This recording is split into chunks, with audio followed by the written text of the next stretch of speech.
Hey, what's going on everybody? Blades for here and today for you guys the video of Persona 5X. In today's video guys, we're going to be going over exactly how team comps work inside of this game, seeing a lot of you guys are newer on the global side. Now I'm going to try and break this down in a little bit of a simplistic way as much as possible, because a lot of people have brought this up as well even during live streams, so I feel like this is definitely warranted as a video. So without further ado, we're going to get straight into it. And if you enjoy, be sure to hit that like button and hit that subscribe button. It does help me out a lot and we're getting very close to 10K. So thank you guys for all the support. Let's get into it. When it comes down to team comps are fairly simplistic, but for people who are a little bit newer to the gacha space, as well as newer to more like team building, that's where things can get a little bit confusing. Hopefully I'm able to at least alleviate some of this confusion today, so we're going to at least try to talk about it ourselves. After doing your pulling for your different characters here, you want to make sure that you have two things at least for yourself. One, of course, still your sanity, but two is going to be at least your actual DPSs. Now DPSs are going to be in forms of either AoE DPS, much like Joker, or either you're going to have single target DPSs, much like the man Floret. The reason why these are so important is because how you end up building your teams is going to be built around your main DPSs. It's always good to have one team that's an AoE and good to have one team that's single target, just in case the boss does end up changing or the content that you're doing ends up changing accordingly. But the reason I'm at least mentioning this the most is because, as always, to start from square one, you need to know, of course, the basis of a team. How are you able to at least build this team is going to revolve around that DPS. So for example, for some people who are ending up pulling for Joker or even pulling for On, you're mainly an AoE DPS. What you have to understand about this character is one, how the character does work, and then two, exactly what can help this AoE DPS deal the most deal. Well, since we do know that she's an AoE DPS, or at least both of them are an AoE DPS here, let's go ahead and go into our team comp area and actually show you guys what do. So if we pull up a little bit of a party that looks something like this here, and I'm just going to take out everyone just to make it a little bit more easy here, so we can go along with it. Let's say people really want to go ahead and use I guess I can't remove her for some reason, but we want to go ahead and use On, right? We have our AoE DPS already in the team. Wonder himself, you can think of him more as a supporter, so even though it has the DPS logo, only think of him as a supporter. There's no need to really keep him in order of anything. Just know that he's here to support your main DPS. So with this in mind, we have two whole slots. Who can we end up using here? Well, there's a few roles that are going to be fairly important for this type of actual thing. And that's going to be, of course, the roles being a defender, in which you will know from at least the shield icon. You will end up having yourself a debuffer, which you'll know from the chain and key icon. A healer, which you'll usually know from this icon right here, and then have a supporter being like a buffer, who is usually going to have this icon. All these icons are going to be fairly important, seeing that's how you're going to really notify what you really need in the team. There's many ways of actually going about with developing a team, but it all comes down to what do you want? What does the actual team need? So for example, with On, we do know that she works better off of other things burning, correct? So with her, we need to have a character that somewhat allows her to get off her burns, in which there are two characters that really apply for this actual course. One of them is being Cattle. Cattle works very well because for him, he is a healer. You guys can see at least the icon with the healer icon. This gives you a little bit of a sustainability type perk, which is going to be very helpful. If you ever do need some heals, he's your guy to go for. But the good part about Cattle is he's technically filling two whole slots by himself. What I mean by that is once you figured out at least how the character does work here by reading them, it does help you out a lot more. Although he is a healer, some of his best things are going to end up coming from a little bit of his kit. So if we go ahead and look around, for example, just going ahead and checking, we can easily see his first skill can apply a burn. So this is already a plus for at least On.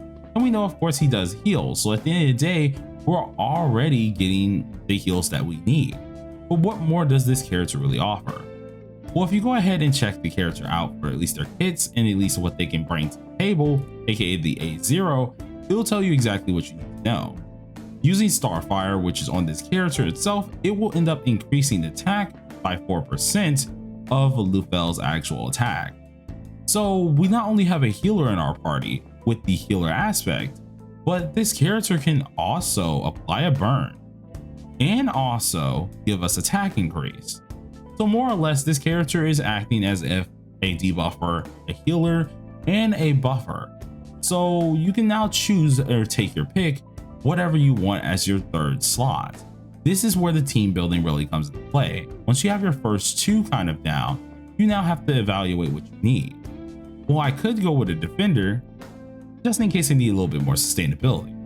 This could very well work, seeing of course, you do have a healer, you have a DPSer, and if you want it, you can go ahead and just use a defender just to fill in that last gap. Or if you did want to and just really just rely on main man Lufel's healing perspective as a whole, you could go the full-on DPS route and you could use a supporter. Now remember, Leon himself is straight up buffing. He does a ton of attack buffs and crit damage buffs as well. We know this just from his kit if you go ahead and read some of his skills, especially the skill 2 and the skill 3. As you can see, it does increase an ally's attack, and if you go ahead and check out his awarenesses, it actually can get into the critical damage side of things as well. So with that in mind, we can then take at least those options and say, okay, if I don't need the sustainability such as a defender, I can go ahead and put a supporter in who's helping me deal overall damage. This team itself is an actual logical team, seeing this is an offensive Navi who's boosting your offensive capabilities.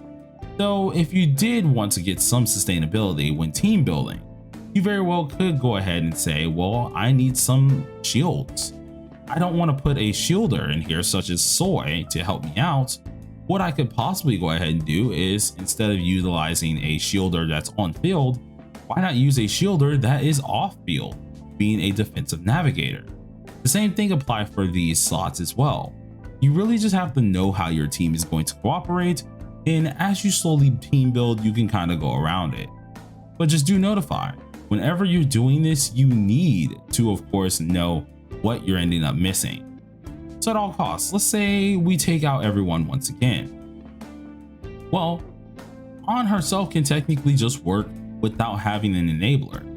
She technically doesn't need to have another person applying burn because she can apply it herself. All the person with the burn does is just help it apply faster. But what if you didn't want to use An? What if you wanted someone else? Well, then that means you have 2 whole free slots. You could do something similar to this. Well, I want of course a damage bonus or a damage boost, so I would end up using Leon. But I do still want to go ahead and have a little bit of survivability here with an on-fielder who can a little bit take some of the edge off of my team. So I'd end up using someone like Soy. This too is an official team that you could possibly use. It does lack of course the fire aspect of the team itself, but you can kind of make up for it. Reason being is because we could either put a fire persona on Wonder, or either you could just try to rely on more or less on just proccing a fire or a burn by herself. At the end of the day, these two are going to be helping you out, seeing that since we know what Soy's kit does, and which you don't, you can go ahead and read the persona skill. By utilizing his skill 2, I can decrease the enemy's defense, so at least I'm able to deal more damage since I'm already getting buffs from Leon. This is going to help me out. Instead of actually just full-heartedly just relying on sustainability with heals and some defense, or either just outright brute force with heals, burning, and crit damage, I can actually rely a little bit on sustainability with also having a buffer. So I'm having myself a little bit of an attacker, a buffer, and a defender, in which the buffer himself has actual kind of just buffing abilities, while the defender has debuffing abilities and the sustainability for your team. So at this point in time, if you feel like that you can live and you just don't feel like you're going to end up dying, you can end up changing your navigator to an attack navigator and get more of at least that attacking side out of this whole kit. This is something that's very similar with all of your characters, and it's just going to come with time of playing the game. It's fairly easy to end up remembering later on, but the main thing that you guys have to know is that staple. You always want to build it around your DPS. It doesn't matter if your DPS is a single target or AoE, just try to accordingly, or at least change accordingly. So even for characters like Florette, characters like Closer, you still want to have that same formula. Whether you need a healer, a defender, or a debuffer, it will honestly depend on you. You have to, of course, experiment just a little bit, or to look at kits just a little bit to really figure this out. Your kit is going to be your most important factor to help you actually learning these type of theme builds. And I feel like a lot of you guys, once you get that down packed, it will be fairly easy to make any team that you want to work. Some are more optimized than others, but pretty much if you just follow this simple type of formation, you will always get yourself a nice team. So let's go ahead and do a little bit of a TLDR. We got, of course, our DPS. Well, we have an AoE DPS. I feel like that she will take a lot of damage, so I feel like I need a little bit of either a healer or a defender. Well, I decided to choose at least a defender to take a little bit of aggro, while also allowing me to debuff the enemy, since I know that Shun's kit can debuff the enemy with a decrease. Alright, since I have that down, and technically I feel like my sustainability is enough since I'm using Puppet, who is a defensive navigator, I feel like I want a little bit more damage, or at least a little bit more on the buffing side. Well, at that point in time, I have a couple options. I can either have a healer who also buffs up my attack, being Cattle, or I can have a supporter who just buffs up my crit damage and my attack, or even if I wanted to, I could choose one of at least these characters, which by default actually do help out my attack as well. It honestly just depends on what you want to do. Even if I wanted to, let's say I wanted another debuffer, I could even slap Key in here. It wouldn't be the best, seeing that of course he does want some fire in here, but it's still a debuffer at the end of the day. But now that I've went over this, hopefully this helped out a little bit more on the team building perspective. Honestly, I feel like as time goes on, you guys will slowly understand exactly how it does work. And on the off chance that you are still a little bit confused, don't worry. I'm always able to help out people inside of Discord as well in the comment section. I'll try my hardest to at least help out as many people as possible.